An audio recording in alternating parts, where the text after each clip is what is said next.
ನೋಡಿ, ರಾಷ್ಟ್ರದ ಪ್ರಧಾನಮಂತ್ರಿಗಳು ಆಗಸ್ಟ್ 15ನೇ ತಾರೀಕು ರಾಷ್ಟ್ರವನ್ನು ಉದ್ದೇಶಿಸಿ ಒಂದು ಸೂಚನೆಯನ್ನು, ಒಂದು ಸಂದೇಶವನ್ನು ಕೊಡ್ತಾರೆ. ಆ ಸಂದೇಶದ ಪ್ರತಿಕೂಲವಾಗಿ ನಾವು ಪ್ರತಿಯೊಂದು ಸ್ಲ್ಯಾಬನ್ನು ಕೂಡ ಯಾವ ರೀತಿ ಮಾಡಿದ್ದೀವಿ, ಸ್ವಲ್ಪ ಸ್ವಲ್ಪ ಇವಾಗ ಬಂದಿದೆ. ಪೂರ್ತಿ ನಿಮಗೆ ಇನ್ನೊಂದು 3-4 ದಿವಸದಲ್ಲಿ ಎಲ್ಲವೂ ಕೂಡ ಆಗ್ತದೆ. ಈಗಾಗಲೇ ಅದಕ್ಕೆ ಸಾಕಷ್ಟು ಸಭೆಗಳನ್ನು ನಮ್ಮ ವಿತ್ತ ಸಚಿವರು ಸಹೋದರಿ ಶ್ರೀಮತಿ ನಿರ್ಮಲಾ ಸೀತಾರಾಮನ್ ಅವರು ತುಂಬ ವ್ಯವಸ್ಥಿತವಾಗಿ ಅಧಿಕಾರಿಗಳ ಜೊತೆಯಲ್ಲಿ ಎಲ್ಲ ರಾಜ್ಯ ಸರ್ಕಾರಗಳನ್ನು ಕೂಡ ಒಳಗೊಂಡಂತೆ ಇದನ್ನು ಮಾಡ್ತಾಯಿದ್ದೀವಿ.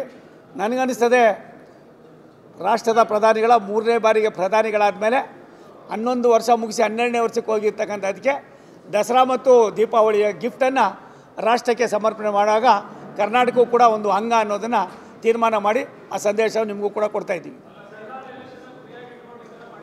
ಸ್ವಾಮಿ, ಒಂದು ನಿಮಿಷ ತಾಳಿ. ದೇಶದಲ್ಲಿ ಎಲೆಕ್ಷನ್ಗಳು ಬರ್ತಾ ಇರ್ತವೆ. ಅದಕ್ಕೋಸ್ಕರವಾಗಿ ಒಂದು ದೇಶ ಒಂದು ಚುನಾವಣೆ ಆಗಬೇಕು ಅಂತ ರಾಷ್ಟ್ರದ ಪ್ರಧಾನಿಗಳ ಆಶಯ ಇದೆ. ವೆಸ್ಟ್ ಬೆಂಗಾಲ್ಗೂ ಇವತ್ತೇನು ಮಾಡಿದ್ದಾರೆ ಸ್ಲ್ಯಾಬನ್ನು, ಇದಕ್ಕೂ ಕೂಡ ಸಂಬಂಧ ಇಲ್ಲ. ದಯಮಾಡಿ ರಾಷ್ಟ್ರದ ಪ್ರಧಾನಮಂತ್ರಿಗಳ ಆಶಯ ಏನಿದೆ, ಅವರ ಜೀವನದ ಶೈಲಿ ಏನಿದೆ, ಅಭಿವೃದ್ಧಿ ಅಂದರೆ ಏನು, ಈ ದೇಶವನ್ನು ಯಾವ ರೀತಿ ಮುಂದಕ್ಕೆ ತಗೊಂಡು ಹೋಗಬೇಕು ಅನ್ನೋದಕ್ಕೆ ತಾವುಗಳೇ ಹೇಳ್ತಾ ಇರ್ತೀರಿ ಮತ್ತೊಂದು ಹೆಸರು ಮೋದಿ ಅಂತ. ಆ ರೀತಿಯಾದ ಉದ್ದೇಶ ನಮಗಿಲ್ಲ. ಈಗಾಗಲೇ 2 ಮೆಮೊ ಟೈಮ್ ಬಿಟ್ಟಿದ್ದೀವಿ ನಾವು ಬಂದ ಮೇಲೆ. ಐ ಕ್ಲಾಸಾಗಿ ಕೆಲಸ ಆಗ್ತಾಯಿದೆ. ಅದೆಷ್ಟು ಚಾರ್ಜ್? ಅದಕ್ಕೆ 60 ರೂಪಾಯಿ. ಅದೆಷ್ಟು? 35 ರೂಪಾಯಿ. ತುಮಕೂರಿಗೆ 20 ರೂಪಾಯಿ. ಅವಶ್ಯಕತೆ ಇದ್ದರೆ ನಮಗೇನು ತೊಂದರೆ ಏನಿಲ್ಲ. ಪ್ರತಾಪಣ್ಣ ತುಂಬ ಚೆನ್ನಾಗಿ ಕೆಲಸ ಮಾಡಿದ. ನಮ್ಮ ಯದುವೀರ್ ಮಹಾರಾಜರು ಕೂಡ ಅದೇ ದಾರಿಯಲ್ಲಿ ಸಾಗ್ತಾ ಇದ್ದಾರೆ. ಆ ನಿಟ್ಟಿನಲ್ಲಿ ತುಮಕೂರು, ಮೈಸೂರು, ಬೆಂಗಳೂರು ಇವೆಲ್ಲವೂ ಕೂಡ ಬೆಂಗಳೂರಿಗೆ ಹೊಂದಿಕೊಂಡಿರ್ತಕ್ಕಂಥ ನಗರಗಳಲ್ಲಿ ಒಂದಾಗಿದೆ. ಇದಕ್ಕೆ ಯಾವ್ಯಾವ ರೀತಿ ನಾವು ಸ್ಥಾಯೀತತೆ ಕೊಡಬೇಕು ಕೊಡ್ತೀವಿ.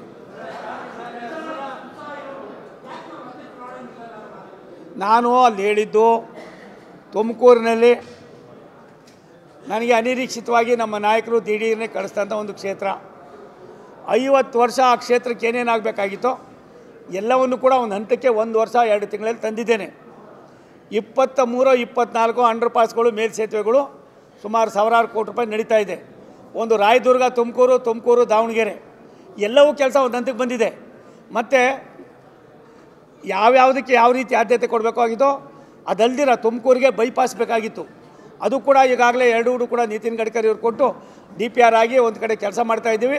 ಶಿರಾಯಿಂದ ಬಡವನಹಳ್ಳಿ, ಬಡವರಿಂದ ಬೈರನಹಳ್ಳಿಯಿಂದ ಚಿಕ್ಕಬಳ್ಳಾಪುರಕ್ಕೆ ಏನಿವತ್ತು ಬೆಂಗಳೂರು ತುಮಕೂರಿಗೆ ಬರ್ತಾ ಇರ್ತಕ್ಕಂಥ ನ್ಯಾಷನಲ್ ಹೈವೇಲಿ ಇನ್ನೊಂದು ನ್ಯಾಷನಲ್ ಹೈವೇ ಸೃಷ್ಟಿ ಮಾಡಿ ಒಂದು ಕೆಲಸವನ್ನು ಪ್ರಾರಂಭ ಮಾಡಿದ್ದೀನಿ. ನನಗನ್ನಿಸ್ತದೆ 5 ವರ್ಷದಲ್ಲಿ ಆ ಕ್ಷೇತ್ರದಲ್ಲಿ ಎಷ್ಟು ಮಟ್ಟಿಗೆ ಕೆಲಸ ಆಗಬೇಕು 50 ವರ್ಷದ್ದು ಮಾಡೋದ್ರಿಂದ ನಾನು ಅಲ್ಲಿ ನಿಲ್ಲೋದಿಲ್ಲ. ಮತ್ತು ಇನ್ನೆಲ್ಲರೂ ಒಂದು ಕಡೆ ಹೋಗೋಣ ಅನ್ನೋ ಚಿಂತೆಯಲ್ಲೇ ನಾನು ಹೇಳಿರೋದು. ಒಂದು ನಿಮ್ಮ ಸಂತೋಷ ಸುದ್ದಿ, ಹಾಸನ, ತಿಪ್ಟೂರು, ಚಿಕ್ಕನಾಯಕನಹಳ್ಳಿ, ಹಿರೇಹಳ್ಳಿ 50 ವರ್ಷದಿಂದ ಇದು ಉಳಿದಿತ್ತು. 4,800 ಕೋಟಿ ರೂಪಾಯಿಗಳದು ಎಲ್ಲ ಸರ್ವೆ ಆಗಿ ಟೆಂಡ್ರು ಕೂಡ ಈಗಾಗಲೇ ಫ್ಲೋಟಿಂಗ್ ಆಗಿ ಕೆಲಸ ಶುರು ಮಾಡ್ತಾಯಿದ್ದೀವಿ.